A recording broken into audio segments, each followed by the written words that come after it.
I finally got pregnant at 39. And my husband said the unthinkable to me. Yikes! Seriously? You're knocked up? That's insane. Let's get a divorce. What the? I don't want to deal with a troublesome child, born at an older age. So long. I was in despair. We had been together for 10 years, but there was no marital bond between us. My only hope was the life in my belly.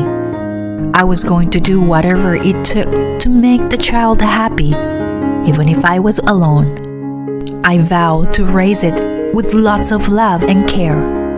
20 years has passed. When my child grew to adulthood, I bumped into my ex-husband.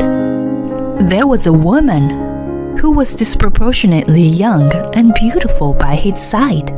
He looked at my adult son's face and then at mine and exclaimed, "Whoa, you really did have a child. Insane. Well, I can see that he's managing well. But is he without any disability?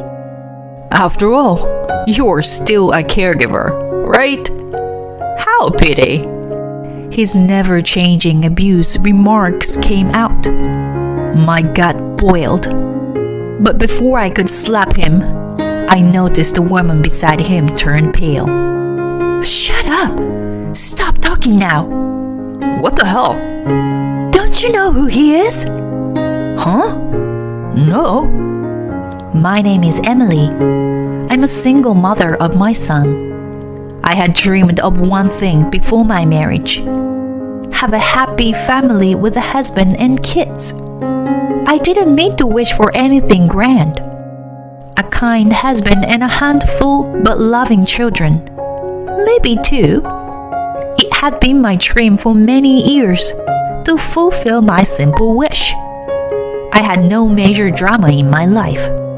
My parents raised me in an ordinary way with 2 older sisters. I wasn't craving anything. I just wished to have ordinary happiness as a woman.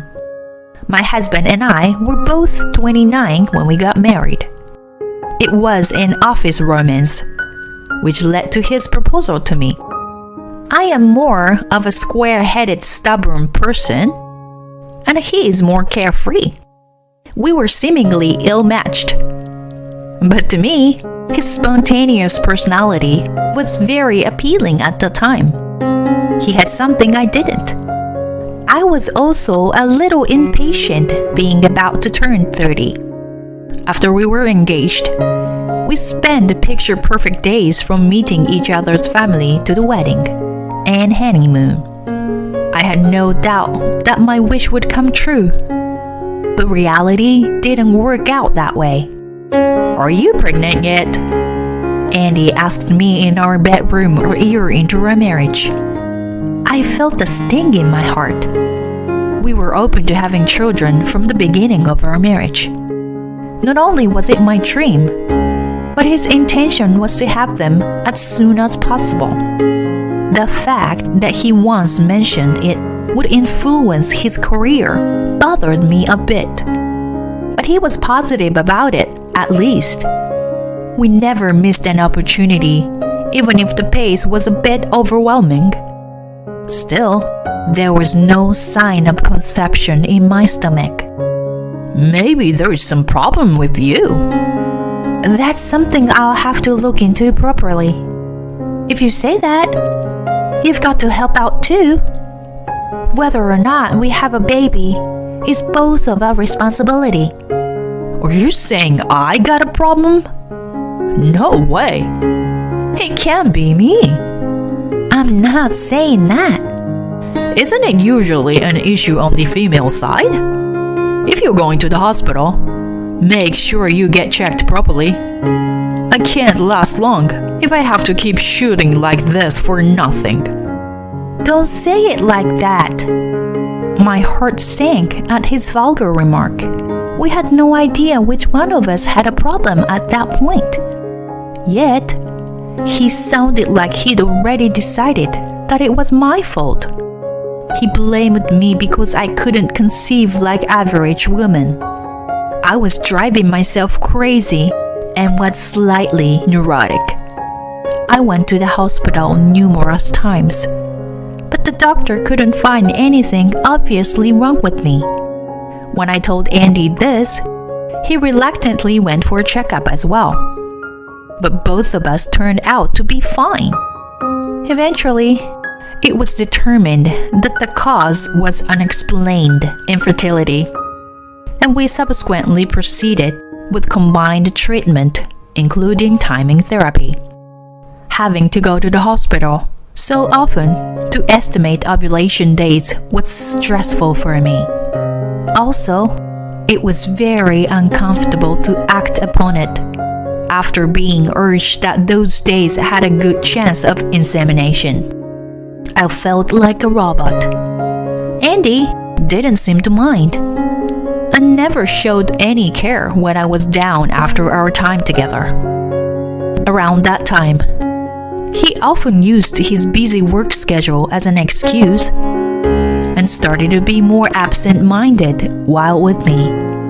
One day, after 10 years of marriage had passed in this way, "No way! I'm pregnant!" When I was told the result of the test at the hospital, I was too astounded to realize that I finally got my long-cherished wish of over 10 years. And I couldn't think straight at first. It was way overdue. For 10 years, all I could think about day after day was getting pregnant. And I was repeatedly discouraged by the test results. Those days finally paid off, and I was blessed with a long-awaited baby. 12 weeks pregnant. It was an irreplaceable treasure for me. I joyfully called Andy to share the news. "Listen, honey, I'm finally pregnant. We're having a baby." "Hold on. I'm in the middle of dealing with some issues at work. Tell me when I get home." I was taken aback by his stoic response. Did he not care about our pregnancy, even though it was a long-awaited first child? I tried to think that he was just too busy with work, as he said. It was my fault for calling him out of the blue. I was sure that he would be as happy as I was when he got home.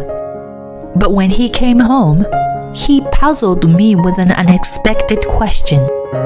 "Are you seriously considering delivering that?" "That? What are you talking about? Are you referring to our baby?" "I mean that, in your stomach. It's gonna cost us to have that." "How dare you? It's a long-awaited baby. Of course I'm going to keep it. It's been my dream." "Think about your age. Do you remember how old you are? You are 39. 39 years old. That's already too old. It's not the right age to have a baby." "That's not true at all. I am not young for sure, but it's becoming normal to have a baby at 39 nowadays. My doctor even says there is no problem so far." So far, right? Who knows what would happen later? What are we going to do if a child is with some abnormality? It's just gonna be trouble for us. I felt like I had been stabbed in the back when he said those words. Abnormal and trouble. Was he referring to the children born with handicaps? If so, his choice of words disgusted me. I answered in a stern voice. "It's not up to us to choose what kind of child will be born. Even with a handicap, I will still love my child the same. That's what being parents is all about." "I've heard that line somewhere. You're such a smartass. No matter how old you are, Your only strength is having virtue, which made me want to marry you. But I'm so fed up with it now. Fed up with me? If you want the baby, go ahead. But I want nothing to do with it. That baby is yours, not mine. How can you be so awful after 10 years of trying for infertility? Too late to produce result now. If an abnormal baby comes out, we become the caregiver for the rest of our lives, aren't we? We're supposed to have kids to take care of us in our old age. I was speechless by his idea. He thought the kids were just tools or something. Then I remembered when we were newlyweds, he made comments about having kids that were tied to his career at work. Apparently, in his mind, they were just things to help him in his life. I couldn't hold back my anger. I wanted to slap him. But before I could, he confronted me with something even more painful. If it comes to this, there's only a divorce left. I've been really sick and tired of you. When you couldn't get pregnant, you were depressed. How can you expect me to stay married to an old woman who finally got pregnant? Do you really mean it? I sure do. Let's go see a lawyer now, if you want. But I never agreed to alimony. I suffered for 10 years with your infertility. I should be the one who'll be compensated. You're such a... I was beyond disgusted and speechless. I had no problem getting rid of a husband like him. For the sake of my unborn child, it would have been wise to leave such a father once and for all. A month after I found out about my pregnancy, we filed for divorce. I didn't ask him for a cent as he wished. In exchange, I got him to agree that he would never have any contact with our child. He laughed and eagerly accepted it. But I never wanted my child to know that the father was awful. After our separation, I went back to my parents' house. They, both well over 70 years old, welcomed me back with open arms. Just coming out of a terrible ordeal, their warmth made me cry in front of them. What I went through was dreadful.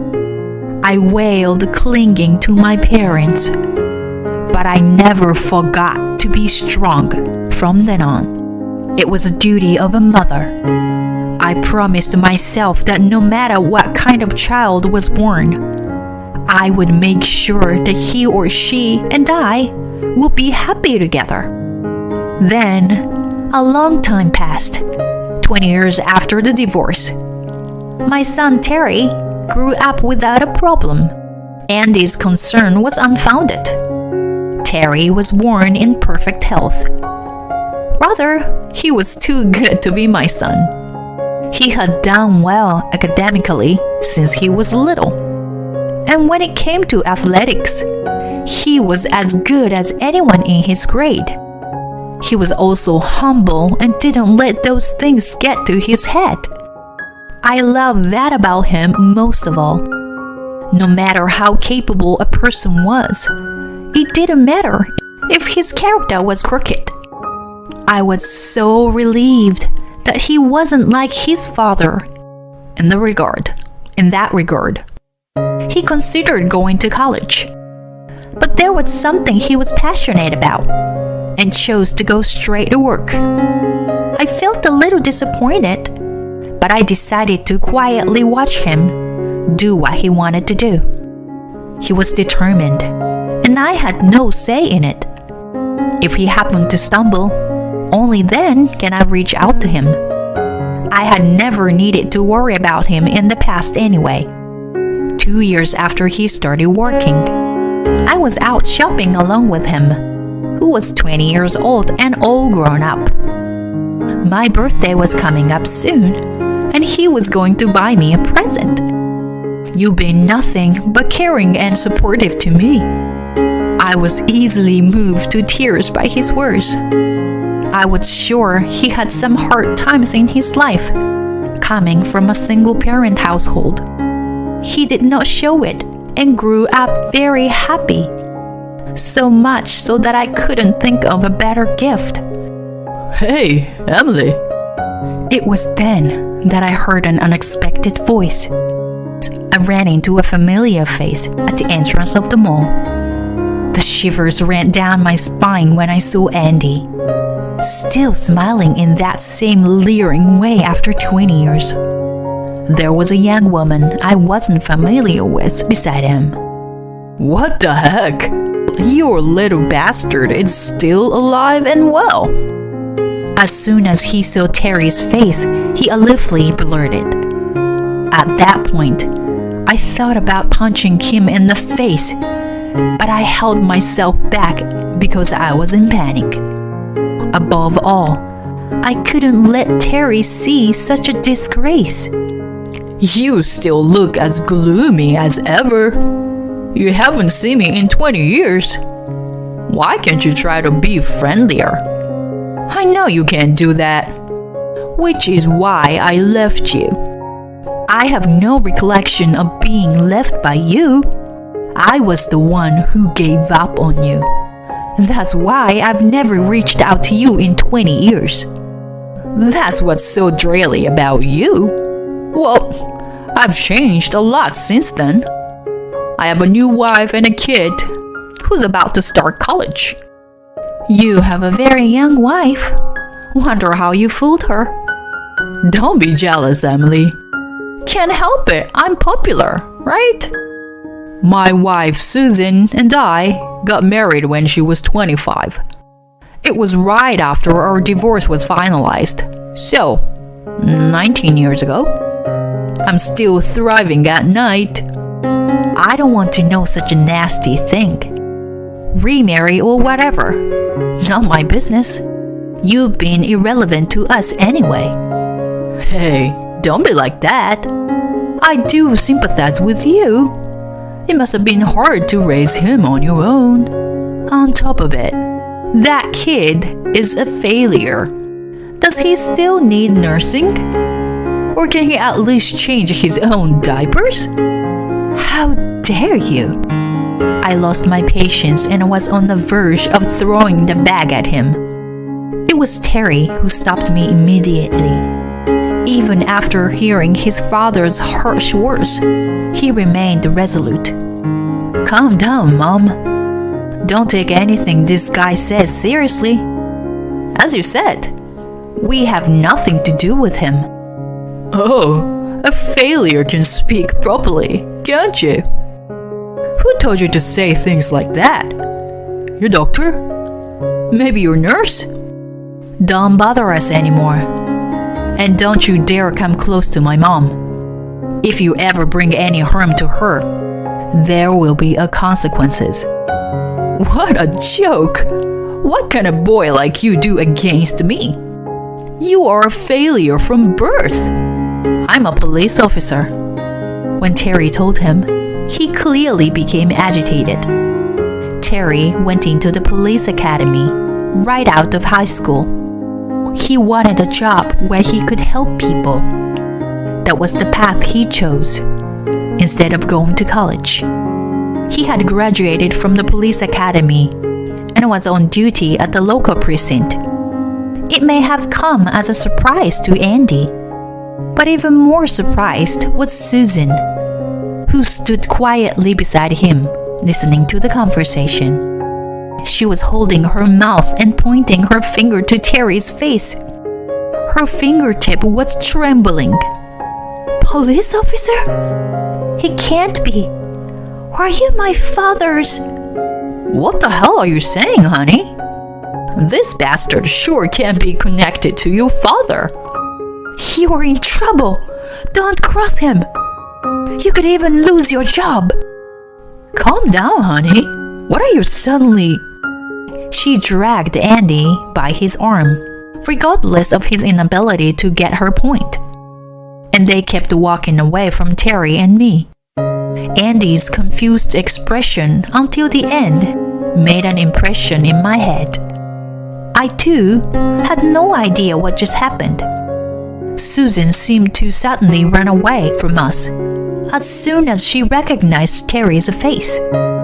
What's going on, Terry? Do you know that woman? I don't know. She mentioned her father. Maybe she meant the chief. What he said actually told the truth of the matter. It wasn't until a week after we encountered Andy that I learned the details. I received a call from Andy for the first time in 20 years. Back then, cell phones were just coming out. And the only thing I hadn't changed since then was my number. Please, Emily, let me speak to my son. What's going on? What do you want from him after all this time? I'm about to lose my job. I had no idea that he was on friendly terms with Susan's father. He sobbed as he continued in the desperate voice. To sum up his story, his current wife, Susan's father, used to be a police officer. Moreover, he was a big deal, as he once had the title of chief of police.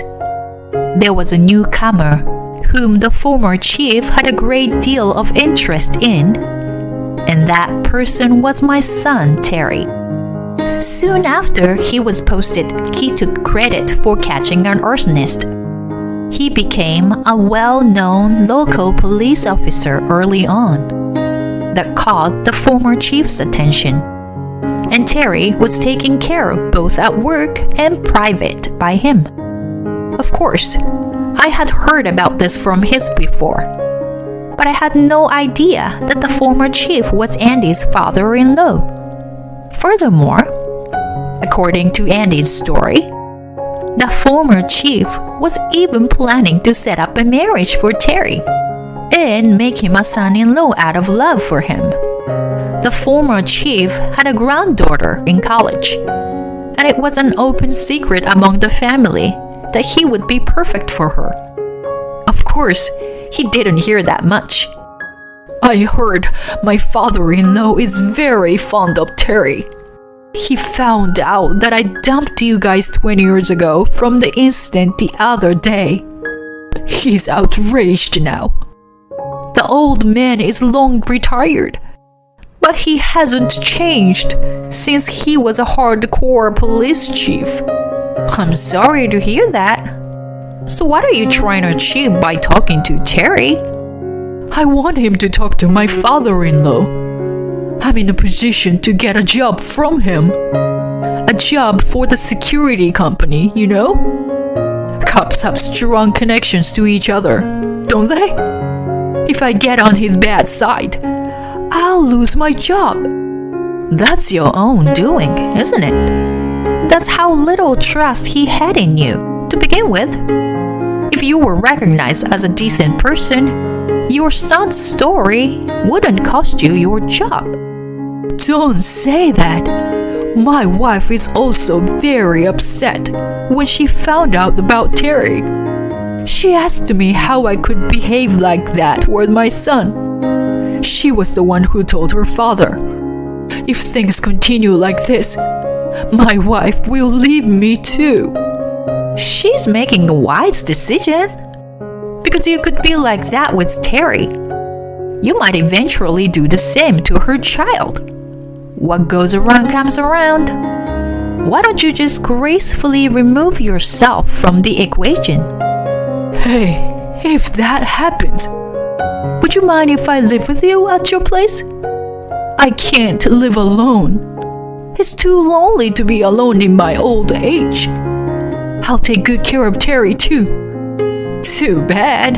He will be fine without you. Having said that, I tapped on the end button. Andy was ranting to no end. I turned off my phone as well and decided to ignore his calls. To be honest, He deserved to be in the situation he was in. He had caused Terry and me so much pain in the past. So it was his turn to be punished for it. Even if his family threw him out, we weren't going to help him. I was sure that even my son wouldn't want to help people like him. Later on, I heard a rumor on the wind that he was on the street. His wife apparently dumped him in no time. There was no doubt that the former chief had his way. He had even talked to Terry about it. Terry didn't tell me the details, but just said that I didn't need to worry about anymore. Nearing 60 years of age, Andy lost his job and family. It's too late to regret that he should have been happy about my pregnancy back then. Terry and I are living our own lives. We already have a little happiness. It's not exactly what I envisioned a long time ago, but I'm content. My proud son continues to do his job to the best of his ability, for people and for society.